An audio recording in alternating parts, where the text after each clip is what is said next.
Shubor nakaslem jong unong san Hima.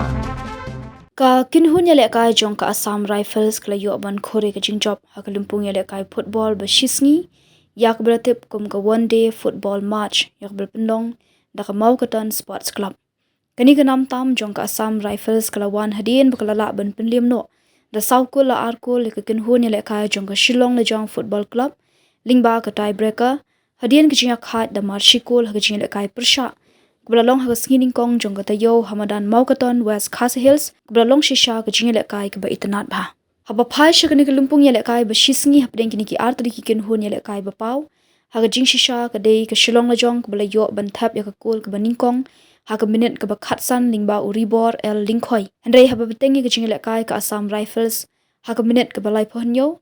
Kelayo ban pen phai kala lingba umani sana. Haba pen pau halor kani ke jingle kai ke Mawkaton Sports Club kala ong ba jing thmu jongka club ban pen long ye kani ke Lympung ye kai ba Shisngi kalong tang ban pen mi fun ye ke club nak benta ban pen kre ban shibenta ke Lympung ye kai jongka NDSA ha kani ke samo ye kai ke banwan.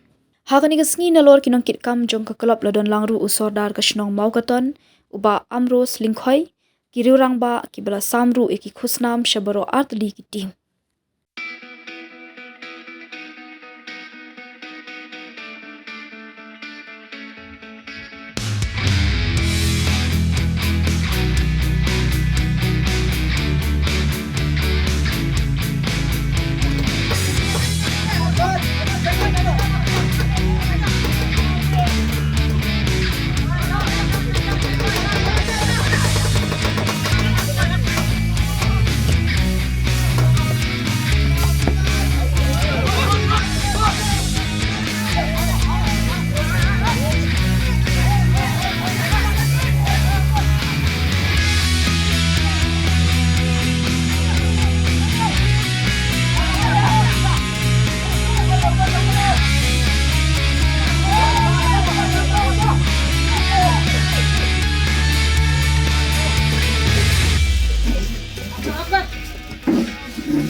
Kini ka Assam Rifles football team menurut kedua Korea ka hamjok lang magandang